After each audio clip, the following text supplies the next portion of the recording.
너희 훈민정음 헤르본이라는 책 들어본 적 있어?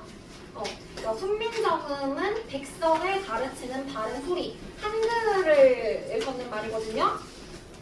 그 책의 원본 중에 하나가 이제 헤르본인데, 헤르본은 뭐냐면 해석해서 예시를 제시한다는 거야.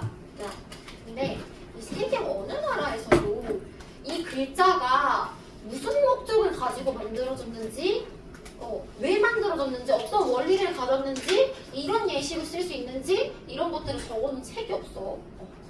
그래서 한글, 우리는 이 책이 발견되면서부터 한글이 이런 과학적인 원리가 담긴 글이었구나를 알 수가 있게 됐고, 이거는 비단 우리나라 그 국민들의 어떤 국뽕을 올려주기 위한 그것뿐만 아니라 우리 경제학, 물리학 이런 학문이 있듯이 언어학이라는 학문도 있을 거 아니야. 언어학적으로도 굉장히 중요한 책이거든요. 자, 간송 전영필 선생님에 대한 영상이 잠깐 나왔잖아. 겁나 부자야. 뭐 수십억? 우수억. 그냥 집안이 그냥 몇백억, 몇천억이 있는 그 대대손손 부자거든? 근데 일제강점기 때 부자이면 뭔가 친일파 같고 이상하잖아. 아니야, 그런 집안이 아니었어. 간송 전영필 선생님의 아버지 때부터 내가 나라에 뭔가 도움이 될 수 있을까? 고민을 하다가 학교를 세우기도 했고요. 근데 간송 아버지가 돌아가시고 간송이 28살이라는 젊은 나이에 그 수천억의 재산을 물려받게 됐단 말이야. 그래서 내가 뭘 어떻게 해야 이 재산을 의미 있게 쓸 수 있지? 라고 생각하다가 외국어로 그렇게 반출되던 문화재를 수집하기 시작해. 그래서 아까 얘기했던 그 김정희 선생님의 그런 글씨라든지요, 아니면 고려청자라든지요, 되게 많은데 그 중에 하나가 이제 훈민정음 헤르본이거든. 이야기를 조금 더 자세히 해주면 이게 1940년에 경북 안동의 한 집안에서 발견이 됐단 말이야. 그래서 그 관련된 사람이 이거 외국으로 반출되면 큰일 나잖아, 그치? 그리고 1940년 되면 어디 한글말 써? 너희 일본어가 국어야? 이거던 시절이었지, 그치? 그래서 이 책을 잘 보관해줄 사람이 누가 없을까라고 하다가 이 책이 있는 이 학생과 그 지도 교수가 간송 전영필한테 찾아간단 말이야. 간송 전영필 그거 듣고 바로 안동으로 내려가서 확인했어. 그리고 그 자리에서 돈을 건네줬는데요. 처음에 이 사람들이 이제 제시한 금액은 1,000원이었어. 1,000원은 아까 기와집 한 채값, 아파트 한 채값. 물론 오늘날 아파트 한 채를 3억으로 살 수는 없겠지만요. 대충 3억 정도라고 생각하면 돼. 근데 그 당시에 책 한 권이 3억 원에 팔린 케이스가 거의 없었거든? 근데 간송 전영필 얼마를 줬냐? 수고비 1,000원 포함해서 11,000원 11배 주고 샀어. 아파트 11채 값 주고 샀다고. 왠지 알아? 돈이 많아서? 돈질하고 싶어서? 아니, 가면 갈수록 재산이 점점 줄어들어. 내가 수집해야 되는 그 문화재를 보관하는 그 보화각, 박물관도 세워야 되고요. 그치? 돈은 점점 줄어드는데 간송 전영필은 이렇게 생각했던 거야. 이거 정말 엄청난 가치가 담긴 책인데 내가 고작 아파트 한 채 값, 기와집 한 채 값 주고 사면 이 문화재의 가치가 고작 그렇게까지밖에 평가가 안 될 것 같은 거야. 그래서 이거는 내가 감히 1,000원 주고 살 게 아니다 하고 11,000원을 주고 산 거야. 그렇게 해서 지킨 거고요. 자, 광목이 되기 전까지는 일제한테 들키면 큰일 나잖아. 철저하게 그 존재를 숨기려고 되게 노력을 했고, 그 다음에 한국전쟁 터졌지. 그때 오동나무로 이제 박스 같은 걸 만들어서 항상 메고 지고 다녔대. 잠잘 때 그거 베고 지고요, 베고 자고요. 일어날 때도 그거 항상 챙겨서 그렇게 지켜낸 게 이 훈민정음 헤르본이고, 훈민정음 헤르본 발견을 통해서 우리는 한글이 어떤 목적으로 창제됐고 어떻게 만들어졌는지를 알 수가 있다더라. 이런 내용입니다. 약간 좀 이렇게 너무 멋있는데? 약간 이런 느낌이 들었으면 좋겠어. 자, 너희 나중에 교과서 가면은 그 앞에 왜 흥미 유발하려고 조그만 만화 같은 거 나오고 하잖아. 그러니까 어떤 만화 내용들이 좀 있냐면은 그 산이 있어. 산에 백성들이 나무 베러 가잖아. 근데 그 산에 벌목 금지, 벌목하는 거 들키면 폐영, 공장 열대 이런 안내판이 써져 있는 거야. 근데 백성들 한지 알아? 모르지. 그래서 뭔가 뱉다가 그냥 열대 먹고. 아니면 내가 되게 억울한 사기를 당했어. 그러면 그걸 내가 진정서를 써야 될 거 아니야. 근데 글을 몰라. 그래서 억울하게 당하고. 이런 케이스들이 많았단 말이야. 얘들아, 말은 존재해. 근데 고유한 글자가 있는 국가가 애초에 많이 없거든? 생각해봐, 많이 없어.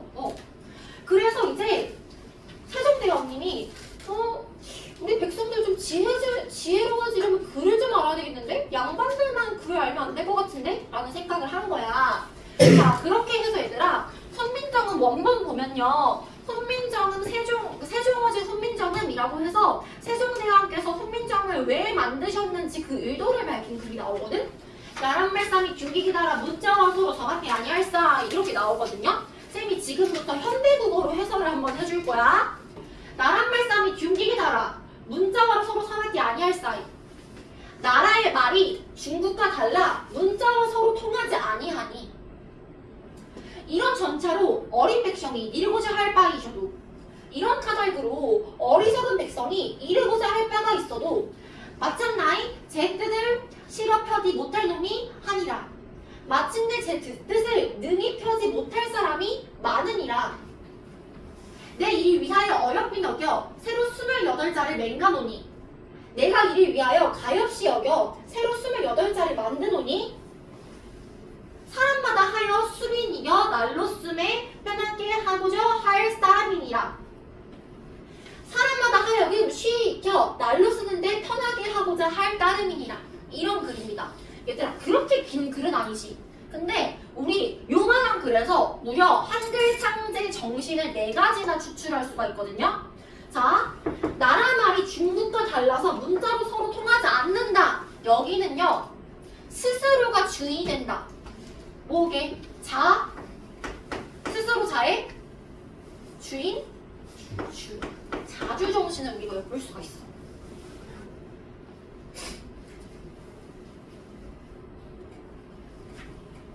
쌤 이거 자주 정신이라고 갖다 붙이는 거 너무 거창한 거 아니에요?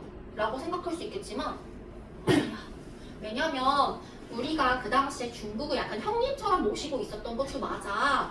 근데 중국말 쓴 우리말이랑 달라. 이거 그 와중에 선그은 거거든. 철벽 친 거거든. 중국말은 중국말이고 우리말은 우리말이지. 그래서 자주 하는 거야. 그 당시에 철벽 치는 거 되게 엄청난 큰일이야 얘들아. 응? 자, 이런 까닭으로 어리석은 백성이 이르고자 할 바가 있어도 제 뜻을 능히 펴지 못하는 사람이 많아서 이를 가엾게 여겼대. 여기서 한번 끊어볼래? 그러면 이거 누구 생각해서 만든 거야? 양반이 아니라 우리 백성들 생각해서 만든 거란 말이야. 그럼 백성? 이응미응이거든요. 백성? 맞아. 백성 민자. 앞에는 백성을 사랑해서 만든 거지. 그렇지. 애민정신이야. 애민정신. 사랑할 애.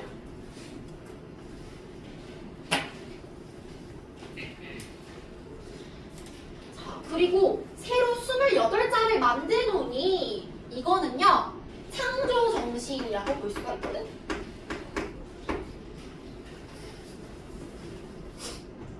얘들아 생각해보면 새로 28자를 만든다는 게 진짜 창조정신이구나를 우리가 알 수가 있어. 오늘날 수많은 언어가 있지. 영어, 뭐 스페인어 등등 많잖아 언어. 그치? 그들의 언어와 글자가 있다? 근데 걔네 알파벳 자체는 좀 비슷비슷하게 생기지 않았어? 발음이나 표현법은 달라도 다 라틴어에서 파생되어 나온 거란 말이야.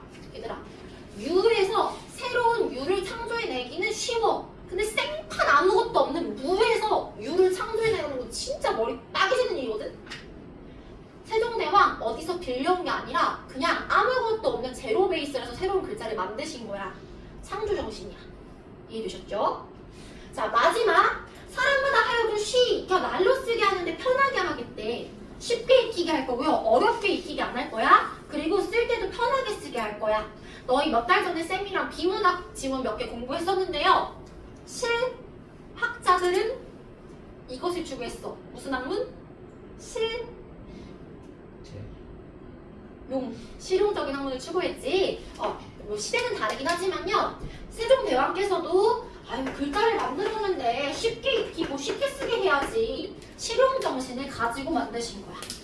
그래서 자주정신, 애민정신, 창조정신, 실용정신이 이 한글을 만드실 때에 이제 나타난 정신이다. 이렇게 보시면 되겠습니다.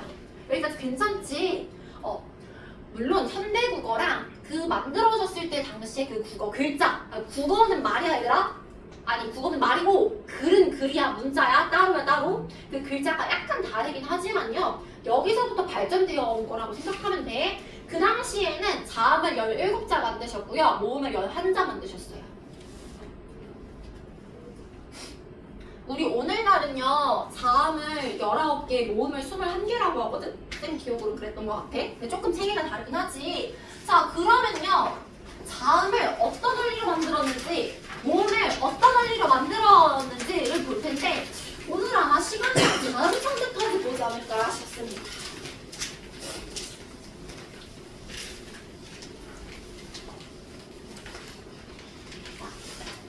자음도 그렇고 모음도 그렇고 기본이 되는 몇 글자를 만들었어. 그래서 여기서 파생시키고 파생시켜서 다른 글자도 만든 거거든? 그러면 자음 먼저 볼게요. 자음은 기본자가 5글자가 있었어.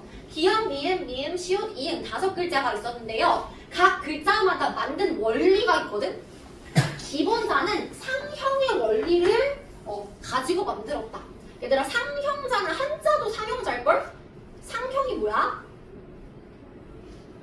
예를 들어서 이렇게 시냇물 흘러가. 이 모양 본떠가지고 만든 게 뭐야? 내천자야. 모양을 본떠 만든다가 상형이거든? 에이 선생님 그러면 뭐 특별한 거 아니잖아요 라고 생각할 수 있겠지만 얘들아, 상형의 원리는 다른 나라에도 있어. 근데 우리나라는 되게 독특한 게 뭐냐면 발음 기관의 모양을 본떠서 이 글자를 만든 거거든? 그래서 우리나라 글자가 되게 과학적이라는 거야. 자, 볼게.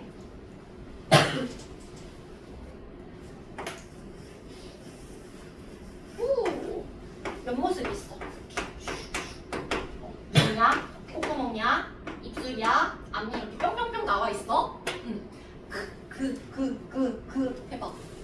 그러면 혀 뿌리가 뒤에 뚱뚱해지면서 목구멍을 이제 거의 막는 모양새가 되거든? 이거 본떠서 만든 게 기억이야, 얘들아. 혀 뿌리가 목구멍을 막는 모양. 자, 그리고요. 니은 볼게요. 발음해봐라. 이번에는 앞니 바로 뒤에 딱딱한 잇몸 있지. 거기에 혀 끝이 닿지. 이렇게 된단 말이야. 이거 본떠서 만든 게 니은이야. 그럼 미음은 뭐냐면 얘들아, 이렇게 입술이 있잖아요. 입술 닿아야 발음할 수 있는 발음이지. 그래서 입술을 그냥 이렇게 네모 이렇게 본떠가지고 만든 게 미음이야. 입술. 자, 그리고요 시옷은요, 이 이빨이 있잖아요. 이빨 이렇게 연결되어 있는 거 있지. 이렇게 연결해서 치아 모양 본떴다. 아니면 이렇게도 봅니다. 이렇게 있잖아. 이렇게 본떠서 만들었다. 이렇게 봅니다. 자, 그리고 이응은요 목구멍, 단면, 성대. 너 이비인후과 최근에 갔다 온 적 있니? 목구멍 하면 동그랗게 보이지? 그거 목구멍 모양. 상형의 원리, 다른 기관을 본떠 만든 글자 5개. 자, 여기서요 가획의 원리를 적용한 가획자가 나오거든, 얘들아. 자, 봐봐. 그에서 획을 하나 추가해. 그럼 크가 되지.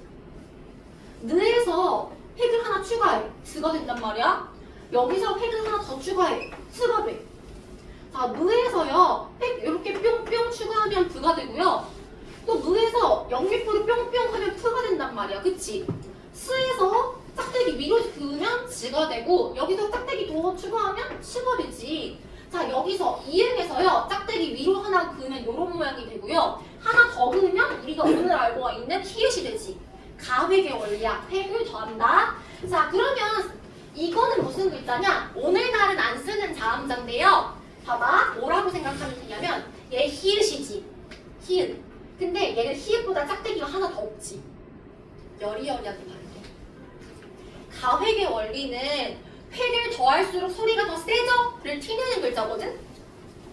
봐봐. 침튀기기 크가 딱 좋지? 드도 마찬가지란 말이야. 그래서 얘가 얘보다 획이 더 많으니까 얘가 더 여린 글자구나. 히읗은 히읗인데 무슨 히읗? 여린 히읗이라고 부를 거야. 여린 히읗. 여린 히읗 적어주세요.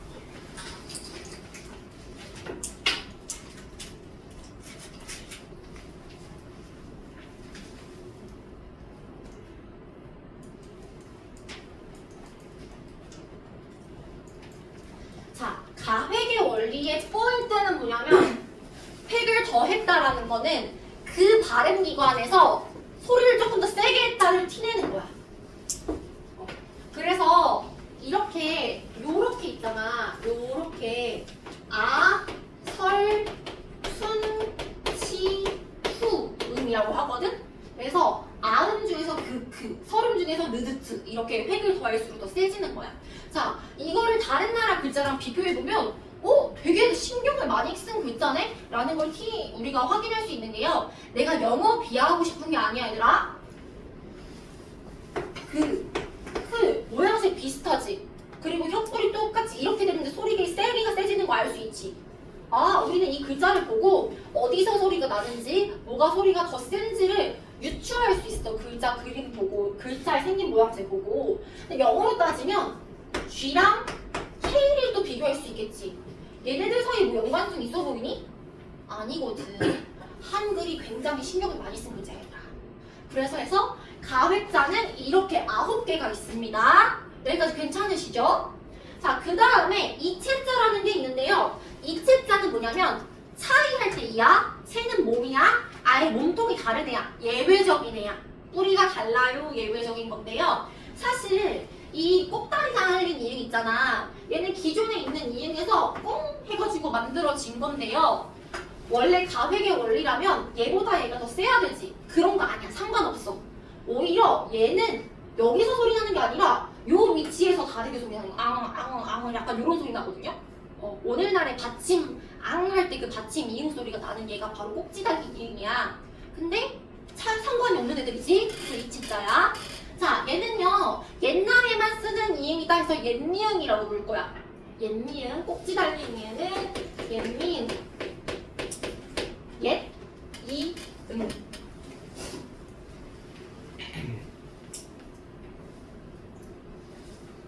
자, 두 번째 이체자는요.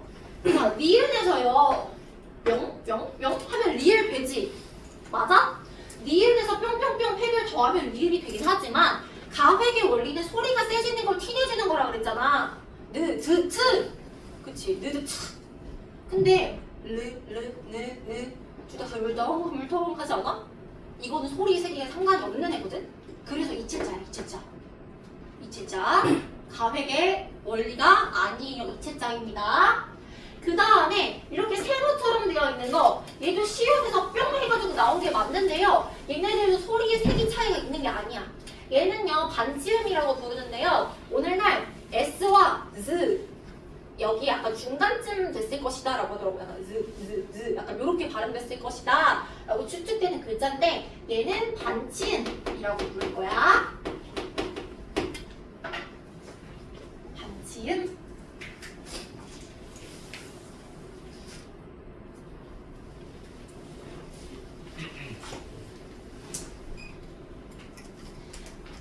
그래서 이체자는 예외적인 글자다. 기본자의 획을 더했으나 가획의 원리가 아니야. 가획의 의미는 아닌 예외적인 글자다. 그래서 아까 세종대왕께서 새로 28자를 만드셨다고 했습니다. 자음 17자, 모음 11글자거든요. 자, 기본자 5글자, 이체자 9글자, 이체자? 아니 미안해. 가획자 9글자, 그 다음에 이체자 3글자 하면은 이거 17글자지. 맞아? 근데 우리 오늘날 다른 글자 되게 많이 쓴단 말이야. 그치? 얘네들은요 기존에 있었던 거를 활용해서 만든다고 보면 돼요. 우리 오늘날에도 이런 애도 있지? 이거는 기존에 있던 글자 옆으로 합한 거야. 그리고 오늘날 우리 받침에 욕 아닙니다. 이런 거 쓰잖아. 그치? 근데 옛날에는 이런 글자도 있었고요. 한 번에 이렇게도 쓰기도 했었대. 오늘날에는 안 쓰는 방식이긴 하지만 아무튼 둘 이상의 글자를 옆으로 합한 글자는 어떤 원리냐면요. 이건 사실 아마 우리 거의 안 물어볼 거긴 한데 그래도 알아는 둬. 너희 직렬 연결, 병렬 연결 배웠지? 병렬의 병이 나란히 연결하는 거잖아. 병서자라 그래. 병서자. 옆으로 쓰는 건 병서자. 그리고 이거는요. 순경은 미음, 순경은 비읍 이렇게 부르는데 이것까지는 이름 알 필요 없고 위아래로 글자 쓰는 애들 있지? 이거는 연서자라고 부릅니다. 연서자. 아무튼 제일 중요한 건 자음의 17자 얘네들 위주로 외우셔야 한다는 거. 너희 이게 교과서마다 달라. 1학기 교재에 나올 수도 있고 2학기 교재에 나올 수도 있거든? 근데 아무튼 1년 안에 무조건 시험 범위 나오긴 할 거야. 그래서 지금 한번 외워둬야 나중에 편합니다. 나중에 시험 범위 그때 됐을 때 쌤이 처음부터 끝까지 설명 안 해줄 거야. 이미 지금 배웠으니까 알았지? 보충 위주로 해줄 거야. 그래서 밑에는 쌤이 그 그림 다시 한번 언급을 하면서 정리를 해드린 겁니다. 자, 이거 혓뿌리, 기억 이해됐지 얘들아? 근데 여기서 또 하나 너희가 공부할 때 조심해야 되는 부분이 뭐냐면 각 글자의 정의를 정확히 외워야 돼. 예를 들어서 시험 문제에 페이크가 어떻게 나오냐면은 기억은 얘들아 혓뿌리 뒤쪽이 뚱뚱하게 해서 목구멍을 막는 모양이잖아. 근데 선지에는 혀끝이 목구멍을 막는 모양 이렇게 나와. 그럼 이렇게 되지 않아? 다르지? 니은도 마찬가지야. 혀끝이 윗잇몸에 닿는 모양이어야 되는데 혀뿌리가 윗잇몸에 닿는 모양 이런 식으로 페이크 쳐. 혀뿌리가 윗잇몸에 닿으면 이거 인간 아닐 것 같은데? 안 될 것 같은데 그치? 이런 식으로 정확한 혀뿌리, 혀끝, 입, 치아, 목구멍이라는 정의를 분명하게 외우셔야 되고요.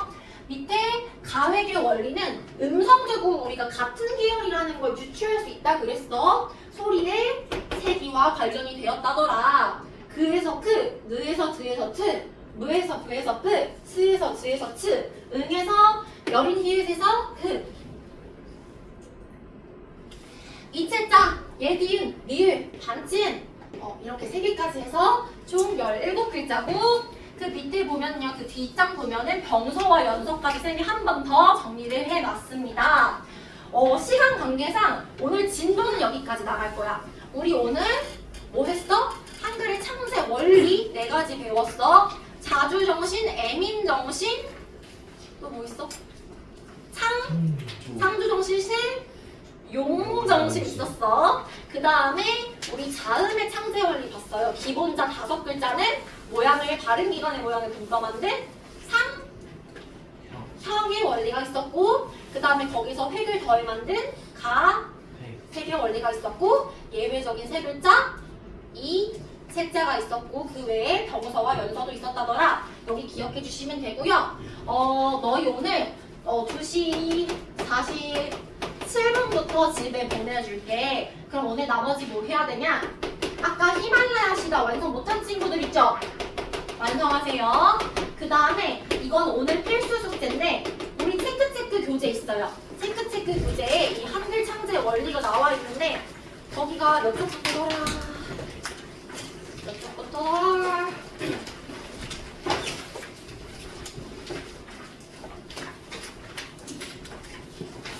133쪽부터거든?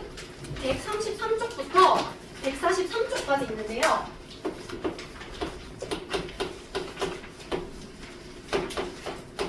오늘 배운 내용까지만 뭐냐? 창제 정신 그리고 자음까지였어. 그리고 이거 다 했어. 나 근데 공부 너무 빨리 하고 싶어. 그럼 쌤이 오늘 수업 따로 나눠드렸죠? 오늘 프린트 보면은 형성평가 문제 2세트 있어. 그거 조금씩 풀어놓으면 돼. 이건 선택이야. 다시 정리하면 이 선택해올 친구들 없지? 있으면 좋고 있으면 칭찬해줄게. 있으면 간식 2개 줄게. 자, 필수 여기까지 다음 주 숙제고요. 다음 주 우리 복습 테스트는 한글 창제 정신 자음의 원리 이거 복습 테스트 하겠습니다. 시작합시다.